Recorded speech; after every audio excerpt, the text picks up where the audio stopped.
Prefeito César Maia, prefeito do Rio de Janeiro. Bom dia, prefeito. Bom dia, Heródoto. Prefeito, essa violência que aconteceu nos Estados Unidos é qualitativamente diferente daquela que ocorre na sua cidade? Certamente é, né? Agora, daquela que ocorre no país todo, né, Heródoto? E vou lhe dizer, a situação vai piorar. Pega um trabalho do Márcio Postman, pessoa, um economista consagrado, e que comparou 80 com 2.000 homicídios dolosos por 100 mil jovens, 15 a 24 anos. Cuiabá, em 1980, tinha 2 por 100 mil, 2000 tinha 110. O Rio tinha 60 já naquela época, né?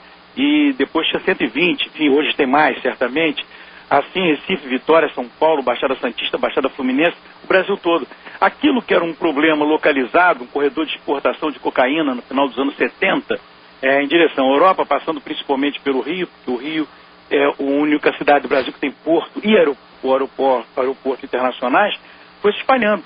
Eu tenho absoluta convicção, digo isso há muito tempo, de que repressão ao tráfico de drogas e armas, que é um crime internacional, sem fronteiras, que precisa de articulação internacional com os países limítrofes, com o DEA, com a FBI, com a Interpol, se o governo federal não assumir para ele o comando, a responsabilidade e a liderança, essa situação vai se agravar. Nenhum governador com fronteiras internas, por mais articulação que façam entre eles, tem condição de fazer essa repressão. Aliás, sobre armas, é uma obrigação constitucional e legal do Exército.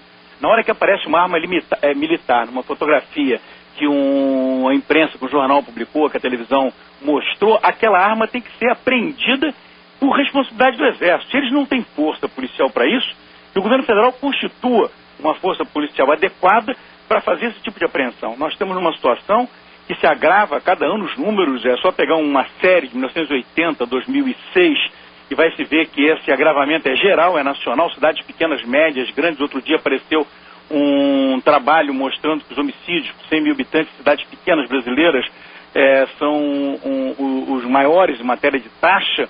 Enfim, esse quadro todo é um quadro que exige que se entenda esse problema como nacional. No Rio de Janeiro é grave, é gravíssimo, certamente, mas é um processo que se espalha, que no Rio de Janeiro era destacadamente o mais grave em 1980 e que hoje, infelizmente, se equivale, do ponto de vista de taxas de criminalidade, a tantas cidades brasileiras, num crescendo e num espalhamento incontrolável. Enquanto o governo federal, os outros não fizeram, já não dá mais, não assumir para ele a questão da segurança pública. Durante a campanha se fala muito em Ministério da Segurança, chega na hora, isso tudo é aliviado, o governo faz um fundinho de segurança, dá 500 mil reais aqui, constrói um presídio ali e todo esse processo vai se agravar.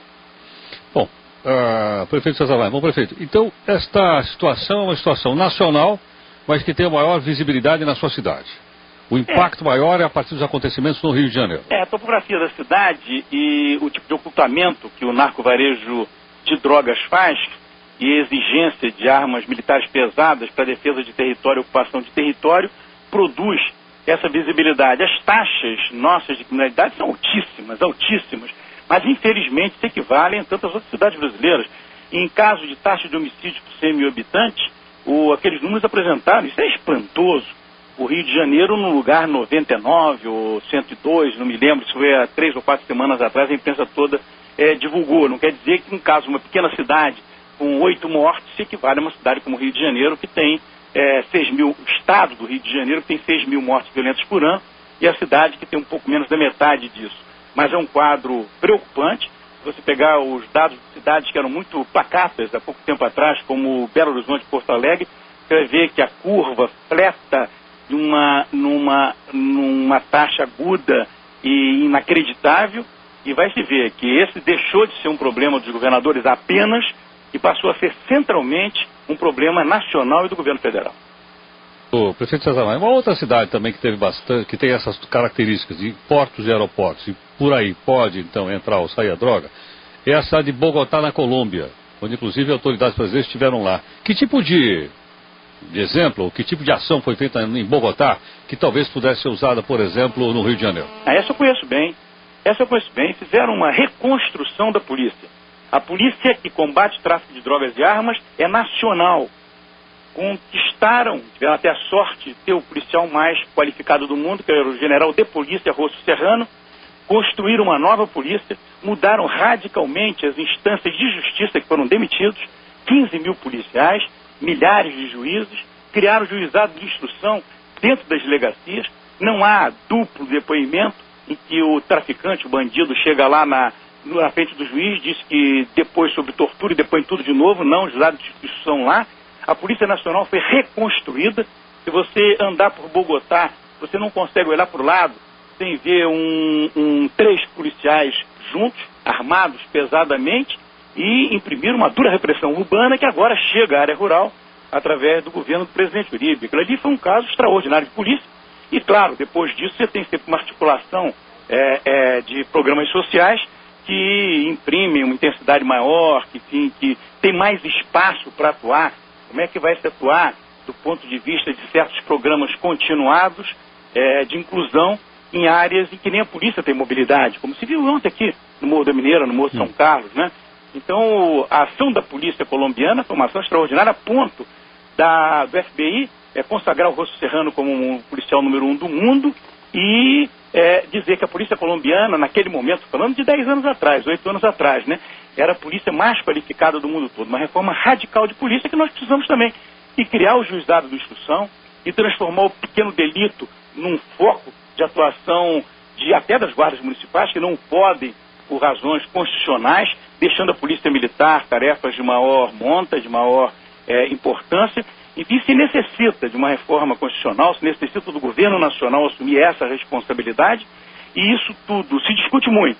E na hora vai se mudar o quê? Uma legislação penal, cujas consequências são absolutamente adjetivas, num quadro como esse, em que se exige a ação dos poderes executivos. Prefeito César Maia, salvo engano, em Bogotá, a chefia da polícia é o prefeito da cidade. Não é não. Não é não? Eu me lembro de ter entrevistado o prefeito. Não, eu conheço Bogotá muito bem, e conheço os prefeitos todos, né? O Mocos, o atual, bem, e o que eles têm é a possibilidade de atuar em pequeno delito, que nós não temos aqui no Brasil, né? Guardas nacionais, guardas municipais, elas não podem atuar em pequeno delito, elas têm que atuar na parte de posturas municipais, de ordem urbana, de defesa do patrimônio, elas não atuam em pequeno delito. Isso poderia vir até, se você adaptar a legislação dos juizados especiais, que permitem à própria Polícia Militar fazer um tipo de procedimento inicial em matéria de denúncia, né, de pequenos delitos, né, você poderia fazer esse ajuste. Agora, quem atua contra o tráfico de drogas, contra o tráfico de armas, é a Polícia Nacional. O que aconteceu em Medellín, por exemplo, Medellín é um favelão. Medellín deve ter 70% da população em favela, né? As estatísticas falam em 40%, 50%, mas deve ser 70%. É aquele paredão de favelas continuado, né? E ali entrou a polícia pesadamente. Eu tenho um documentário a respeito da ação dura da polícia. Ali atuavam todas as duas áreas, né? Atuava a Farc, atuava também as autodefesas, né? As milícias, né? Atuaram pesadamente, fizeram uma limpa geral, ocuparam a área, e aí se pode sim atuar através dos programas de cotidiano, de rotina, que correspondem e pertencem aos prefeitos. Eu tive uma vez uma reunião em Washington, no BID, né, os prefeitos de Cali e Medellín, e ali se pôde, enfim, ver que há uma ação, é como se fosse, a aviação faz a limpa, e a infantaria ocupa. Essa aviação que faz a limpa, no caso de uma guerra dos anos 60 ou 50, né, eu mesmo agora, né, a aviação que faz a limpa é a polícia entrando, reprimindo o tráfico de drogas e armas. E depois, claro, o pequeno delito corre por conta das ações da polícia em geral e poderia, no Brasil, passar para ser de responsabilidade dos prefeitos de grandes cidades. O pequeno delito como delito de rua, não delito dentro de residências ou de empresas, e certamente nunca o crime hediondo e o crime organizado tem que ficar a nível nacional e a nível estadual. Prefeito César Maia, prefeito, obrigado aqui pela participação.